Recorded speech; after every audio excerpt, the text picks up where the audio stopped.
금융위원회가 오늘 서민 금융 지원을 강화하는 방안을 내놓았습니다. 서민들의 대출 금리를 낮춰 부담을 줄여주고 더 많은 정책 자금을 지원하는 등 공급은 늘리겠다는 것이 골자였는데요. 이와 관련한 자세한 이야기를 보도국의 정한희 기자와 함께 알아보겠습니다. 안녕하세요. 네, 안녕하세요. 네, 그동안 사실 신용이 낮은 이 저소득층들은 은행권에서 대출을 받기가 사실상 불가능했었거든요. 그렇기 때문에 고금리를 감안해서더라도 이 저축은행이나 대부업체를 이용할 수밖에 없는 상황이었는데 이런 분들에게 또 희소식이 있다고요. 네, 그렇습니다. 한국은행이 얼마 전 기준금리를 한 차례 더 인하하면서 금리가 연 1.5% 수준으로 떨어졌는데요. 우리나라 사상 최저금리라고 하더라도 금융 사각지대에 놓여있는 저신용 서민층에게는 저금리 혜택이 피부에 와닿지 않을 것입니다. 그간 기준금리 인하에도 불구하고 대부업계 등은 여전히 30%가 넘는 고금리를 유지해왔기 때문인데요. 신용등급이 낮은 서민의 입장에서는 달리 방도가 없기 때문에 울며 겨자 먹기로 고금리 대출을 받을 수밖에 없었습니다. 하지만 이번 서민 맞춤형 금융 지원으로 대부업의 상한 금리가 대폭 낮아지고 서민들이 이용할 수 있는 금융 상품의 공급은 늘어날 전망입니다. 네, 그렇다면 이 대부업체의 금리는 구체적으로 어느 정도 낮아지는 건가요? 네, 대부업체의 최고금리는 현재 연 34.9%에 달하는데요. 이보다 5%포인트 낮은 연 29.9%로 인하하는 방안이 추진 중입니다. 현재 30% 이상 고금리 대출을 이용하는 사람은 약 270만 명으로 추정되는데요. 이번 최고금리 인하로 4,600억 원의 이자 부담을 덜 수 있을 것으로 보입니다. 네, 그런데 이 햇살론과 같은 서민 금융 지원도 강화된다지요? 네, 그렇습니다. 우선 올해 말로 종료될 예정이었던 햇살론과 새희망 홀씨 대출은 2020년까지 5년간 연장됩니다. 여기에 미소금융, 바꿔 드림론을 포함한 4대 정책금융 상품의 공급 규모를 연간 4조 5천억 원 규모에서 5조 7천억 원으로 늘리고 상한금리도 12%에서 10.5%로 1.5%포인트 인하하기로 했습니다. 이번 방안으로 2018년까지 총 270만 명이 22조 원에 달하는 정책금융 자금의 수혜를 입을 것으로 전망됩니다. 네. 그리고 여기에 더해서 4대 정책 금융 상품을 통해 돈을 빌린 후에 잘 갚기만 하면 또 여러 가지 혜택이 주어진다고 하더라고요.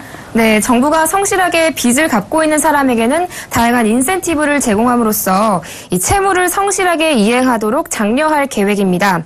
우선 새희망 홀씨, 햇살론, 미소금융을 1년 이상 성실 상환하는 사람들에게는 기존 대출 상품 금리로 500만 원까지 긴급 자금을 대출해 주기로 했습니다. 이 긴급 생계자금 대출은 기존 개별 상품 취급 기관에서 신청할 수 있고 오는 8월부터 대출 가능합니다. 성실 상환자에게는 금리 인하 혜택도 주어지는데요.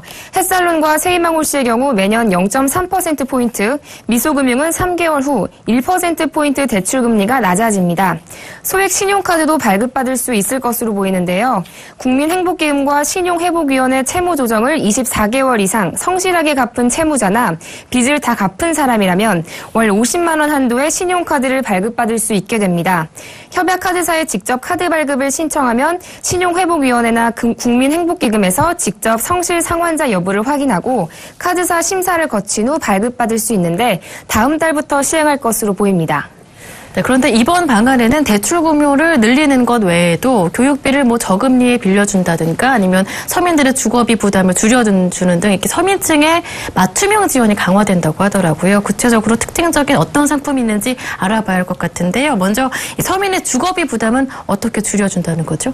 네, 서민의 주거비 부담을 완화하는 방안으로 정부가 내놓은 금융상품으로는 징검다리 전세보증이 있습니다. 이 상품은 연 7에서 8%대 금리를 적용하는 제2금융권 고금리 전세 대출을 3에서 4%대의 은행권 저금리 대출로 전환해주는 것입니다. 현재는 2012년 11월 말 이전에 대출받은 자에 한해서만 지원받을 수 있어서 실효성이 떨어진다는 지적이 있었는데요. 앞으로는 5월 말 이전 대출까지 확대될 예정입니다.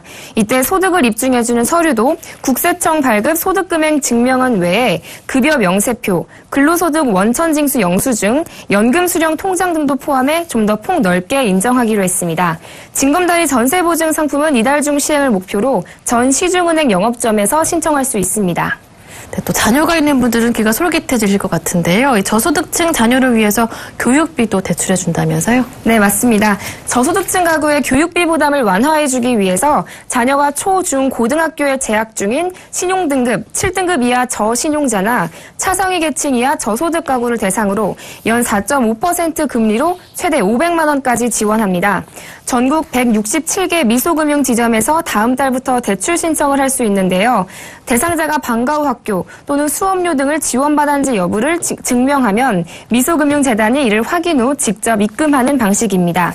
이 밖에도 이번 서민금융 지원 강화 방안에는 65세 이상 노인을 대상으로 보장성 보험료를 지원하는 방안과 저소득, 저신용 장애인에게 생계자금을 지원하는 대책 등이 포함돼 서민들의 대출금리와 생활자금 부담이 완화될 것으로 기대됩니다. 네, 지금까지 보도국의 정한희 기자와 함께했습니다. 말씀 잘 들었습니다. 고맙습니다. 네, 고맙습니다.